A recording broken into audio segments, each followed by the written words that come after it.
morning, sports fans. Jeff Dawson, CEO, founder of East Coast Sports Investors. And today, myself and Scotty will be breaking down the breakfast bankroll for you, some opening lines, some weekend recaps, and we will give you what we're seeing today in the sports market as we get ready for the end of the week on Sunday here, and as we get ready for the start of next week, and we're going to talk some baseball. It's been a few days. I'm going to bring Scotty on, and we're going to talk the future of the breakfast bankroll, where we're going, where we hope to go, and get ready as we got less than a month till the All-Star break, and then what we like to call is the dog days of summer, as everyone has the eye on their prize as it gets closer to football season. And what we will be doing here is we will be easing into football, talking some preseason football, the Hall of Fame game, as we get closer to kickoff there. So without further ado, my man from the Palm Tree State, the one and only Scott E. Webb. Scotty, my brother, what is up? Morning, Jeff. How are you today, man? I feel rested. I feel good. I feel like, hey, this is almost like opening day. As I was saying to everyone here today, the key to success for any business, and especially our business, is consistency. And we've been together now for a long, long time. And we're on social media. We're talking sports. We're sending out alerts. We're breaking down games. For me, it's Groundhog Day every day. We've been in this space now for 6.5 years, and every day's the same. Someone asks, what are you doing today? Well, the same thing that I've done for the last, 2,000 days, basically, in a nutshell. But for us in the Breakfast Bankroll, our goal very simply is to be on these airwaves, if we can 7 days a week. But what we would like to do is, at least do a Monday through Friday. And then on the weekends, we might be changing it up a little. But for us, we've ironed out the kinks. We had some consistency early as we started broadcasting. And due to circumstances, we have not been on these airwaves for about 10 days now. But I want to let everyone know that is watching very simply is this is we're doing some changes on the fly. We're looking to become obviously more consistent on a day-to-day basis. We have a lot of irons in the fire right now. So if you guys can just bear with us, hang on tight, because it's going to be a great ride, and I can't be more excited. Yeah, I think that we've been talking about this show, I don't know, maybe 3 years, maybe. Mm-hmm. And now we've got it up and running to a degree. And I think that as we go forward, I think the viewers will find that this is a little different. I mean, it's not like you're going to get some guy just come on and go, hey, play the Yankees today. And then they don't give you anything behind it. We do the behind the scenes work, and then we explain some of that. So the idea is that we're not always right, and we're not necessarily going to always be right, but we do know what we're doing. And with the idea that we're talking about all the specifics and all the different things that go into it, that kind of helps the viewer, whether we win or lose, to understand how to wager and then sort of what to wager on. Because it's the same stuff. You're looking for the same things. You're looking for certain things in the market. I'm looking for certain things that come out of certain pitchers or matchups or advantages. And that doesn't change from Sunday to Monday to Tuesday to Wednesday. So as you're doing this, and we're consistent in what we say and what we do, over time, the viewer, if they follow along, will also have consistent wins, but they will also have consistency in what to look for and how to learn how to do some of this stuff. Yeah, I think, and you hit some good points here, is the fact of the matter is everyone is wired differently. And so, you look at the Stu Feiners of the world, you go way, way back to the the early stages, and Jimmy the Greeks.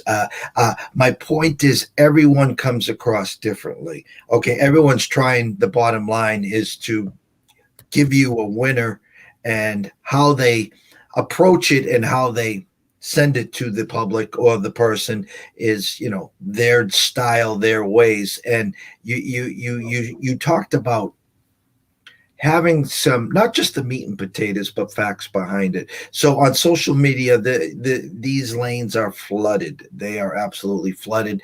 And come on our show right now. If I don't go 9-0, you get the next week free. Just send me $99.99. Well, if you don't understand the thought process here, you already sent them the money. So it doesn't matter if you go 6-0 or 0-6, because you're either going to win or you lose, and most likely you're going to get your free week, and it doesn't irk me.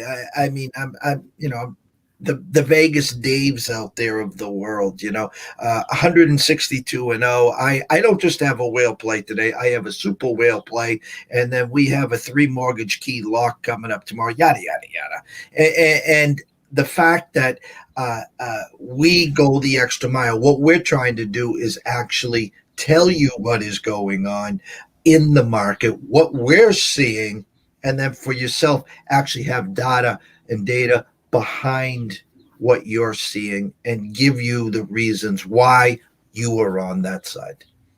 Yeah, I think it's important that people understand that there's more than one way to skin a cat. So this you want to call it a racket, whatever you want to call it, what we do, there's lots of different types of advice givers, and in lieu of that, the person watching the show or gets the opportunity to pick and choose who they like to listen to, because there's a link or a connection made between the host and that person.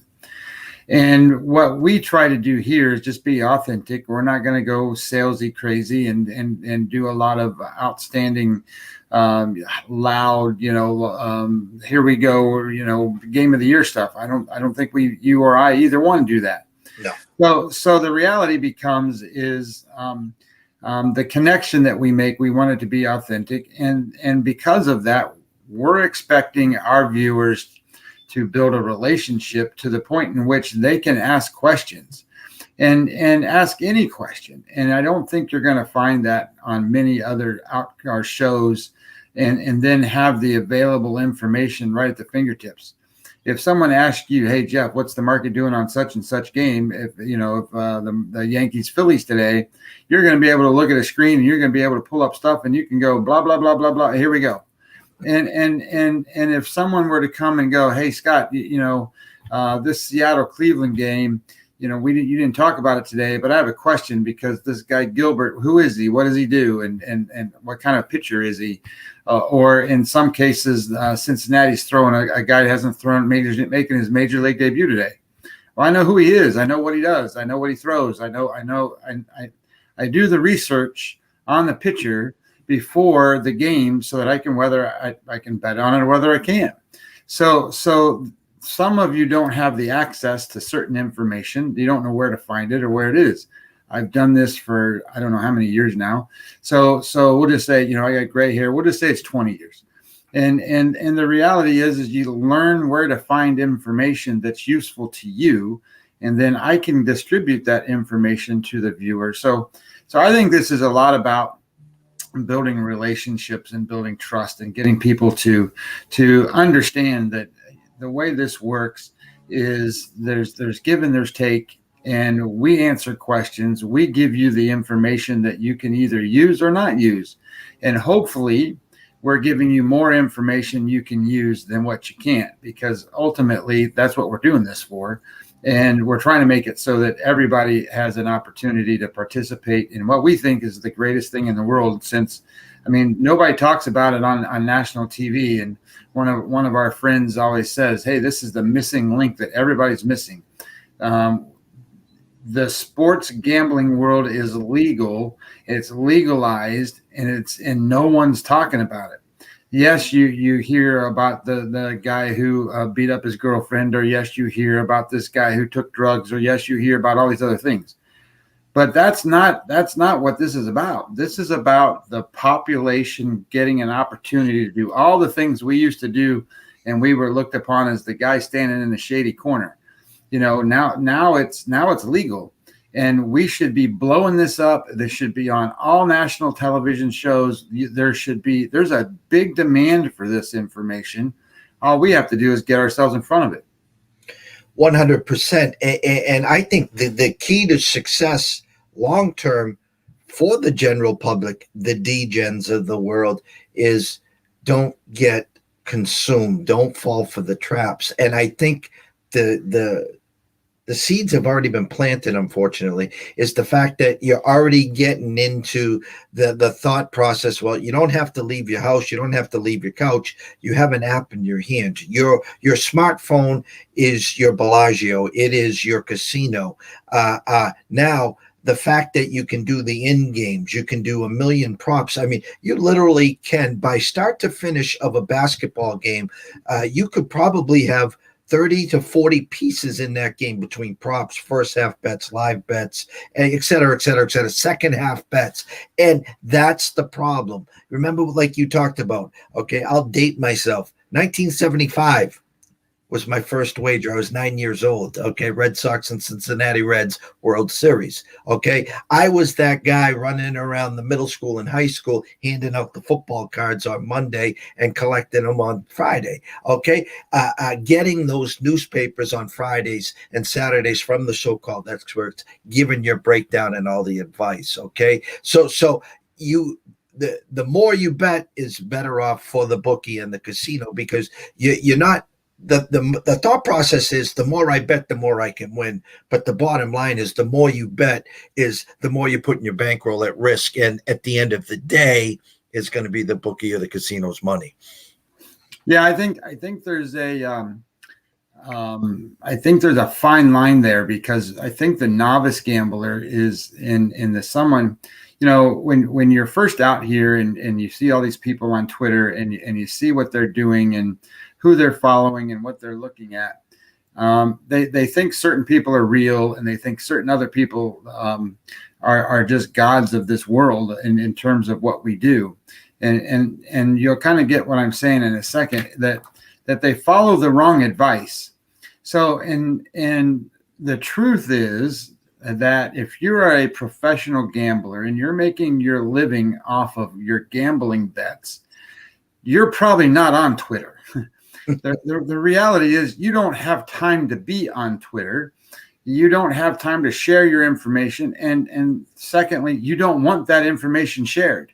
No. You don't want the public to be betting your plays before you get an opportunity to get the best line. So just think of it that way. There's a lot of people that give advice, and there's a lot of people that do a lot of things on Twitter. And one of the things that I have learned over the course of time, and we talk about this privately every once in a while, is we leave certain plays on the table that win. and how you bet depends on the size of your bankroll. I mean, that's just the way it works.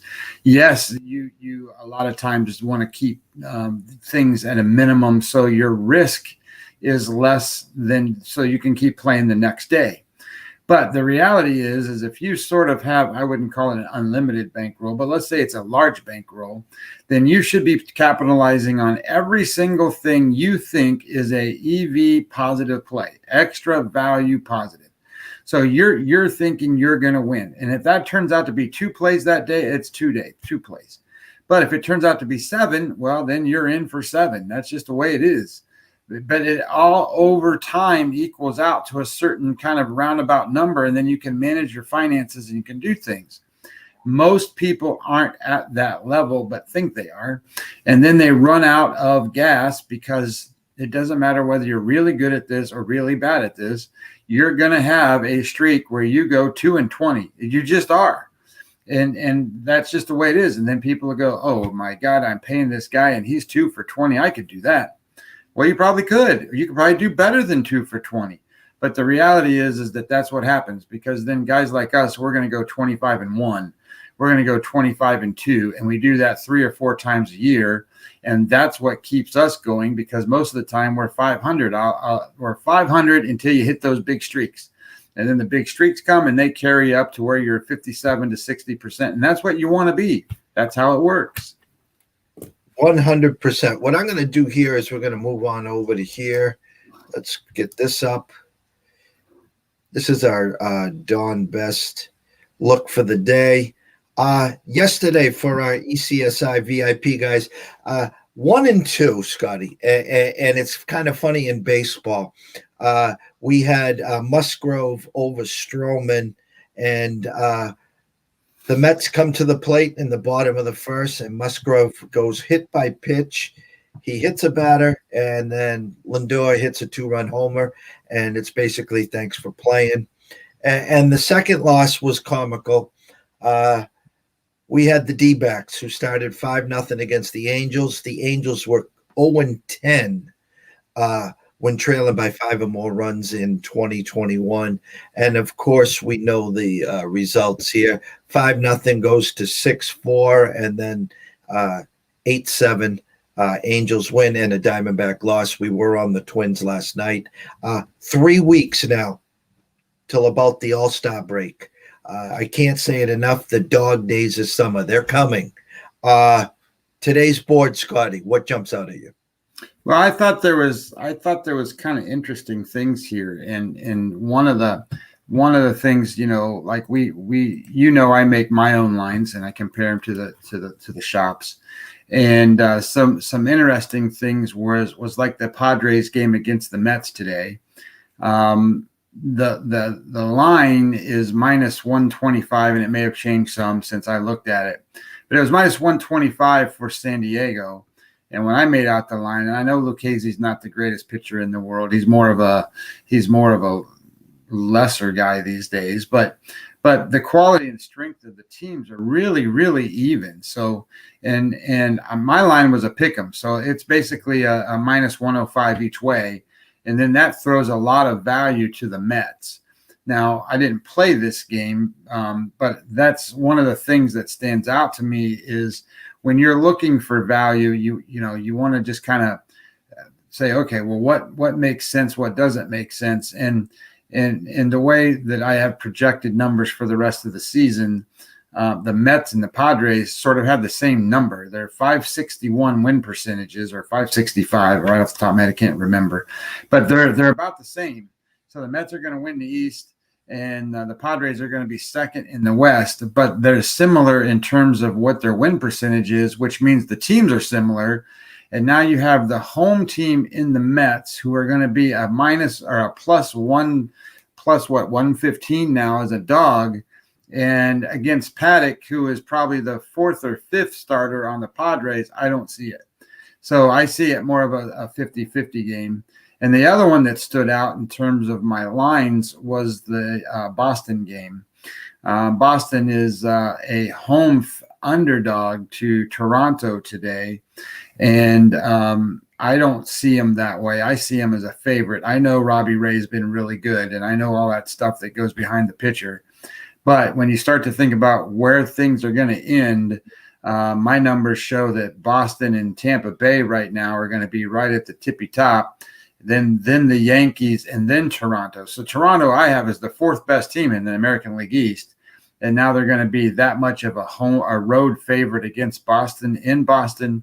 And I know Perez is very hittable, but I still like the idea that you can find value just in lines. And then you can go and do some analysis on the games. So that was interesting. And then another one that stood out was the San Francisco Giants today. Cueto's against the Washington Nationals. That line came up late. I think, what is it, about a pick 'em now, Jeff?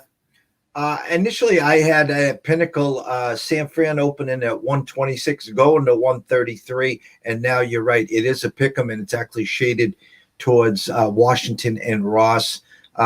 Vegas, let me see. The Mirage has a -115, the win at 110. So the consensus right now on the Vegas strip, I'll give it right around Washington -109 right now.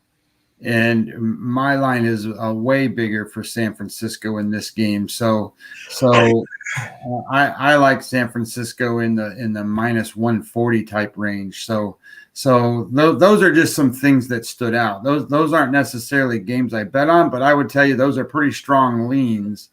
I can tell you the games I bet on here in a couple minutes. All right, I want to go back to the Toronto-Boston. I've been talking this morning to a handful of people about that game. When we were sending out our email last night to our email subscribers, this was one of the games that really was looking. It was kind of intriguing because you could see what was about to happen. We had basically a pick 'em at 110 apiece from the start. You started to see the sharps coming in. You started to see the steam, and now you have a Toronto team that's minus 129 and the Red Sox plus 117. We have it at a 59-41 bet split leaning Toronto. But in the monies, it's 80-20 all on Toronto, creating that big movement and steam movement on Toronto. The other move on this game is the under-over. It opened up at 9.5, juiced minus 120 towards the over.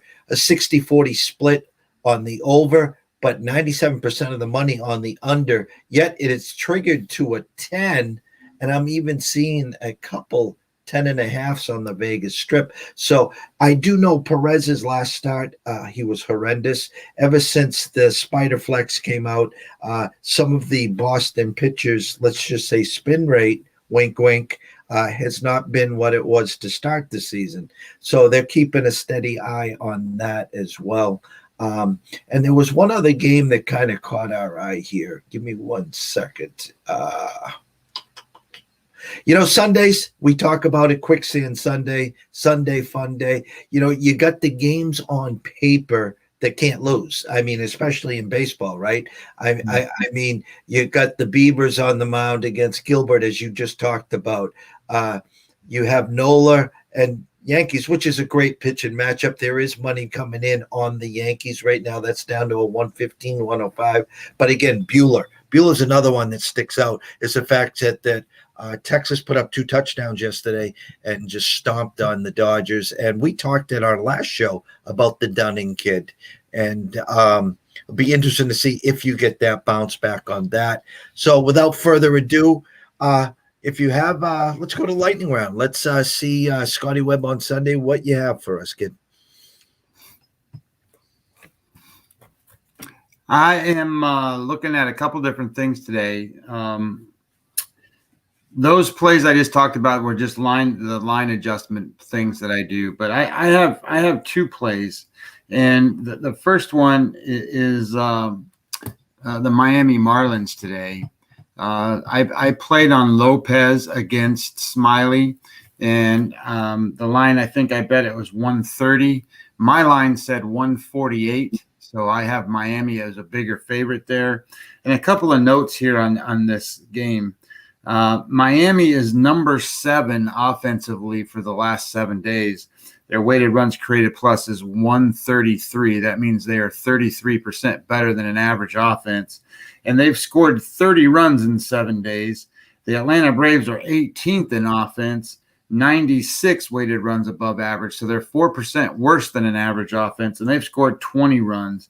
But where this game kind of solidified for me is the bullpen, because Miami's bullpen has been 5th over the last 14 days, and Atlanta's is 20th.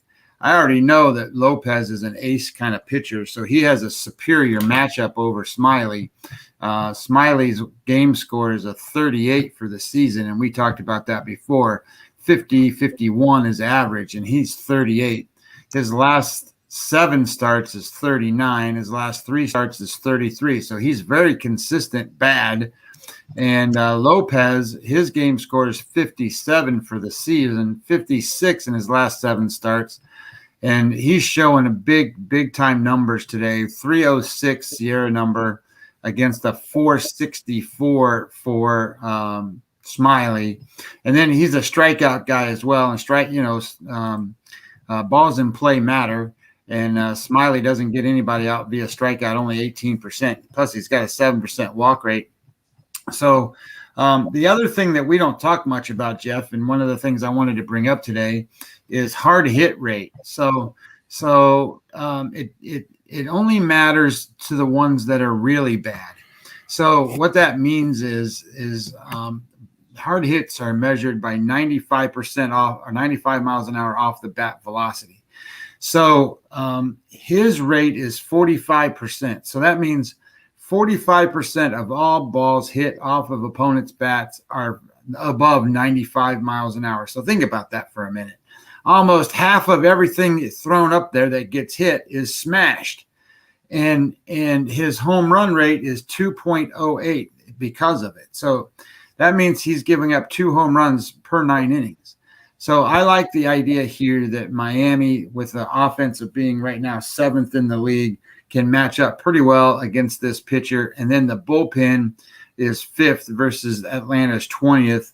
And I know Atlanta has scary guys on offense, but the reality is Lopez is a very good pitcher, and he has 3 pitches that are plus. That means that he has outs above average with those pitches and only 1 minus. And when you look at Smiley, he has all 3 of the pitches he throws are all minus, and they're all bad. So I like that game. And the other game that I liked, and the only other one that I played Arizona, or I played the Arizona game. I played the Angels today because I don't think people really realize that Sandoval over the last 2 years has been really bad.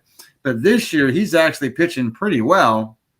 And the Angels are the number 6th ranked offense today. They're 159 weighted runs, 137 weighted runs created plus 33 runs. But where it gets me is over the last 7 days, the runs scored for Arizona in their offense, they rank 30th in baseball. They are weighted runs created plus 32. That means they are 68% worse than an average offense. And anytime that I've got a decent pitcher going against that with a better offense, and then the pitcher for them, he's only made a couple starts, but he is Duplanter. I don't know if you really know who he is, but 2 years ago he filled in, and then last year was more of a relief pitcher. But his game scores a 30 on the season, and he has a 515 Sierra number and a 521 xFIP number. So that means they're expecting him to get hit pretty hard. He walks 13% of the guys he faces. He has a 1.8 whip rate. So that means almost 2 guys per inning are getting on base. And again, he's one of those guys that has a 35% hard hit rate and a 3.09 home run rate. So I think that fits right where the Angels need to be. And I had that game lined at 160, and I think it's like 130 now or something like that. So those are the 2 plays I made. Yeah, we have the Angels right now. We listed it up there for you at a minus 135 there for you.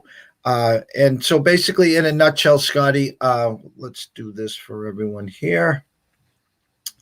See if we can do this.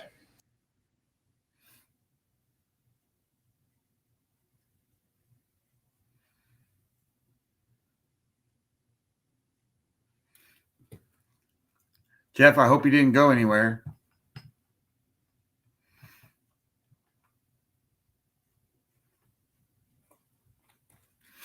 Some of the other stuff too. There you go. In a nutshell here, the one game that I was eyeing when we were getting back to that Toronto-Boston is, again, the over-under. Take a look if your shop still has an over-under at 10. It is really leaning to 10.5. So we were leaning here at ECSI on that over if you could grab the 10. In a nutshell, Scotty, what I'd like to tell all the viewers here as we're wrapping up today, first of all, thank you.